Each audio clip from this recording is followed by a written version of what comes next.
കുറേയേറെ പാട്ടുകൾ കൊണ്ട് കൈരളിയെ പാടി കോരിത്തരിപ്പിച്ച ശേഷമാണ് മലയാളത്തിന്റെ മണമുള്ള ഗാനങ്ങൾക്ക് സംഗീതമൊരുക്കാൻ തുടങ്ങുന്നത്.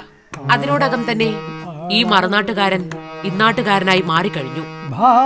ഒരു കാലത്തിന്റെ ഹൃദയരാഗങ്ങളായി മാറിയ എത്രയോ നാടക ഗാനങ്ങൾ ഇദ്ദേഹത്തിൻ്റെതായുണ്ട്. ബാബുക്കാരൻ്റെ കൂട്ടത്തിൽ ഞാൻ കുറച്ച് കാലം ഉണ്ടായിരുന്നു. അപ്പോൾ ഒരു ദിവസം അങ്ങനെ അദ്ദേഹം ഹാർമോണിയം പെട്ടി വായിച്ചിരിക്കുകയാണ്. ഒരു മലയാളം മറ്റേ നാടക ഗാനം ട്യൂൺ ചെയ്തുകൊണ്ടിരിക്കുകയാണ് ബാബുക്ക. ഞാൻ പോയി നീച്ചങ്ങനെ നോക്കിക്കൊണ്ടിരിക്കുന്നു. അപ്പോൾ എന്നോട് ചോദിച്ചു, ഇൻട്രസ്റ്റ് ഉണ്ടോ? ഞാൻ എനിക്ക് ഇൻട്രസ്റ്റ് ആണ്. അപ്പോൾ ഒരു കാര്യം ചെയ്യും, ഞാൻ നിനക്കൊരു കാര്യങ്ങൾ പഠിക്കും. അവിടെ മുതൽ ഒരു നിയർ അബൌട്ട് 6 മാസം വരെ എന്നെ how to compose a song ഈ ബാബുക്കാരനോട് ഞാൻ പഠിച്ചു. പിന്നെ കുറേ ഗാനങ്ങൾ എനിക്ക് തന്നു, അദ്ദേഹം കമ്പോസ് ചെയ്തു.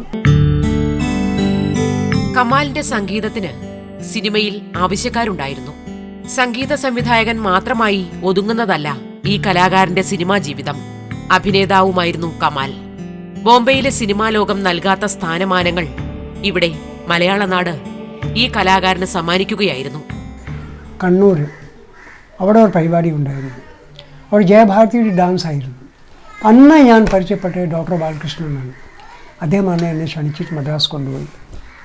അദ്ദേഹത്തിന് ഏറ്റുമാറായിരുന്നു മെയിൻ മ്യൂസിക് ഡയറക്ടർ. പക്ഷേ എന്നെയാണ് ഒരു പടത്തിന് ചാൻസ് കൊടുക്കുന്നത് കേരള. ആ കേരളത്തിലേക്ക് എവിടെ പ്രഭാതത്തിന് എനിക്കൊരു ഫിലിം കിട്ടി, ബ്ലാക്ക് ആൻഡ് വൈറ്റ്. അതിൻ്റെ ഗാനങ്ങൾ എഴുതിയതാണ് മുള്ളേക്കൽ റഷീദും ബാലു കിരിയസ് സാർ. അദ്ദേഹത്തിൻ്റെ ഫസ്റ്റ് സോങ് എവിടെ പ്രഭാതത്തിനുണ്ടായിട്ട്. അങ്ങനെ 79 ശേഷമാണ് കുറേ 3-4 പടം ചെയ്തതാണ്. പിന്നെ അന്ന് അത്ര കോസ്റ്റ്ലി അല്ല. അന്ന് 600 രൂപ കെയിനായിരുന്നു ബ്ലാക്ക് ആൻഡ് വൈറ്റ്. 600-800 രൂപ ആയിരുന്നു. ഇന്നൊരു ഫിലിമിൽ ഒരു 30,000 രൂപ വേണം ഒരു കെയിന്. അല്ല, അപ്പോൾ ഇത്ര വ്യത്യാസങ്ങളൊക്കെ ഉണ്ടായി. അപ്പോൾ അന്നവും പൈസ അതിൻ്റെ പ്രശ്നമാണ്. ലക്ഷക്കണക്കിന് രൂപ വേണം ഒരു ഫിലിം ഉണ്ടാക്കണം. അങ്ങനെ 3 പടങ്ങളൊക്കെ ഇങ്ങനെ പോയി. അതിന് ശേഷമാണ് വോയിസ് ഓഫ് യൂത്ത് ഒരു ട്രൂപ്പിലേക്ക് ഒരു ഗായകനായിട്ട് ഞാൻ കയറി. ഇതിൻ്റെ ഇടയ്ക്കാണ് കുറേ പടത്തിന് അഭിനയിക്കാനുള്ള ചാൻസ് കിട്ടി. ജൂനിയർ ആർട്ടിസ്റ്റായിട്ട് ചുമ്മാ ആൾക്കാർക്ക് പരിചയപ്പെടാൻ വേണ്ടിയാണ് പോയതാണ്.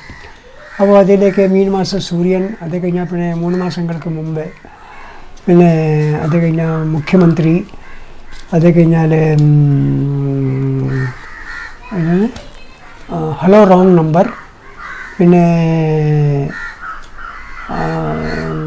ഭൂമിയുടെ രാജാക്കന്മാർ. 3 മാസങ്ങൾക്ക് മുമ്പേ കൊച്ചിൻ ഹനീഫയുടെ ആണ് എന്നെ കൊണ്ടുവന്നത് ആ ഫിലിമിൽ.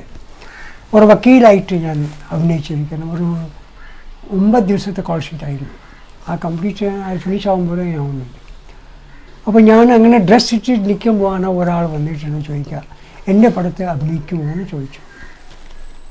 ഞാൻ ചോദിച്ചു അഭിനയിക്കുക. അപ്പോൾ എത്ര ദിവസത്തെ വർക്കാണ് ഞാൻ പറഞ്ഞപ്പോൾ നാളെ അല്ലെങ്കിൽ മറ്റന്നാൾ പാക്കപ്പാണ്. ഈ പാക്കപ്പ് കഴിഞ്ഞാൽ പിന്നെ ഞാൻ ഫ്രീ ആണെന്ന് വെച്ചാൽ സൂര്യയുടെ ഫാദറായിട്ട് അഭിനയിക്കുമെന്ന് പറഞ്ഞു. ആ ശരി, ഓക്കെ, റെഡി. അപ്പോൾ ആളായിരുന്നു രവി ആളെന്ന് പറഞ്ഞു. അദ്ദേഹമാണ് വിളിച്ചത്. അപ്പോൾ എന്നെ വിളിച്ചു. ഞാൻ അദ്ദേഹത്തിനെ കാണാൻ പോയപ്പോൾ അദ്ദേഹം പറഞ്ഞു. അപ്പോൾ ഇതിനിടയ്ക്ക് അദ്ദേഹം ആരോ ഒരു ഊതി കൊടുത്തെന്ന് കഴിഞ്ഞാൽ ഈ പുള്ളി മ്യൂസിക് ഡയറക്ടർ കൂടിയാണ് കേട്ടോ. അപ്പോൾ എന്നോട് വല്ലാത്തൊരു ഇതാണ്. നിങ്ങൾ എന്നോട് ആദ്യം പറയാത്തില്ല നിങ്ങൾ മ്യൂസിക് ഡയറക്ടറാണെന്ന്. ഞാൻ പറഞ്ഞു സാർ ചോദിച്ചില്ല, ഞാൻ പറഞ്ഞില്ല. പിന്നെ അഭിനയിക്കാൻ സാർ പറഞ്ഞിട്ടേ ഉള്ളൂ. അത് ഞാൻ വന്നതാണ്. ആ അഭിനയം പിന്നെ ആവാം, ഒരു കാര്യം ചെയ്യും. 2 പാട്ട് ഞാൻ കൊടുക്കാം, നിങ്ങൾ ട്യൂൺ ചെയ്യും. 15 മിനിറ്റിനകത്ത് ഈ 2 പാട്ടാവണം ട്യൂൺ. ശരി, ഓക്കെ ചെയ്യാം. അപ്പോൾ നാടകത്തിന് ചെയ്യുന്നില്ല, ഒരു ഹോബി ആയിപ്പോയല്ലോ. ടക്ക് ജോലി ചെയ്യാമല്ലോ. ഡെയിലി വർക്കല്ലേ നാടകത്തിൻ്റെ ഉള്ളു. ഈ 1 ഡേ പ്ലേ അമേച്വർ നാടകങ്ങൾ ഇങ്ങനെ ഉണ്ടായിരുന്നാലും അപ്പോൾ ഉടനെ ട്യൂൺ ചെയ്ത് സാധനം കൊടുക്കാം. അപ്പോൾ ഞാൻ 2 പാട്ട് ട്യൂൺ ചെയ്തത് ഉടൻ തന്നെ പുള്ളിയാണ് 1000 രൂപ എൻ്റെ കയ്യിൽ അഡ്വാൻസ്. മറ്റന്നാൾ റെക്കോർഡ് ചെയ്യാം. അങ്ങനെയാണ് ഞാൻ മ്യൂസിക് ഡയറക്ടറായി, ഫിലിം മ്യൂസിക് ഡയറക്ടറായി. അന്ന് ശേഷം 13 പടം ഞാൻ കമ്പോസ് ചെയ്തു. 13 പടത്തിന് അകത്തിൻ്റെ 3 പടത്തിന് 4 പടം മാത്രമാണ് എൻ്റെ മാതിരി രംഗത്ത് ഇങ്ങനെ. അങ്ങനെ ബാക്കി എല്ലാം കംപ്ലീറ്റ് ആയിട്ട് ബോക്സിലൊക്കെ എടുക്കില്ല. പാട്ട് റെക്കോർഡ് ചെയ്തിട്ട് എങ്ങനെ വെക്കും? അവർ റെക്കോർഡ് ചെയ്തിട്ടാണ് വിചാരിക്കുന്നത് ലക്ഷക്കണക്കിന് രൂപ വാങ്ങിയിട്ടാണ് ഞങ്ങൾ പിന്നെ ആ ഭാഗ്യം എനിക്ക് കിട്ടി. 28 പാട്ട് ദാസ് സാറിൻ്റെ പാടി. അല്ല, അദ്ദേഹത്തിൻ്റെ ശബ്ദം എനിക്ക് നല്ല പോലെ അറിയാം. പിന്നെ ചിത്രാജി പാടിയിട്ടുണ്ട്, സുജാത പാടിയിട്ടുണ്ട് കേട്ടോ, ബിജു നാരായൺ, മഞ്ജരി, കുറേ ആൾക്കാർ പാടിയുണ്ട് മ്യൂസിക്കിലൊക്കെ. അങ്ങനെയാണ്. മലയാളത്തിൽ സ്ഥിരപ്രതിഷ്ഠ നേടിയ സമയത്തും ഇവിടെ അവസരങ്ങൾക്ക് പഞ്ഞമില്ലാതിരുന്നപ്പോഴും സ്വന്തം ഭാഷയെ കൈവിട്ടിരുന്നില്ല. സ്വന്തം നാട്ടുകാർക്ക് മുന്നിൽ പാടാൻ കിട്ടിയിരുന്ന ഒരവസരവും ഇദ്ദേഹം വേണ്ടെന്ന് വച്ചില്ല. അക്കരെ ഇക്കരെയായി സംഗീതത്തോടൊപ്പമുള്ള യാത്രയായിരുന്നു. പക്ഷേ ഒടുവിൽ ഓടിത്തളർന്ന പാട്ടുകാരൻ സ്ഥിരതാമസത്തിന് തിരഞ്ഞെടുത്തത് കേരളത്തിന്റെ തലസ്ഥാന നഗരിയായിരുന്നു. 1963 ഭീമാപള്ളി പാടാൻ വന്നതാണ്.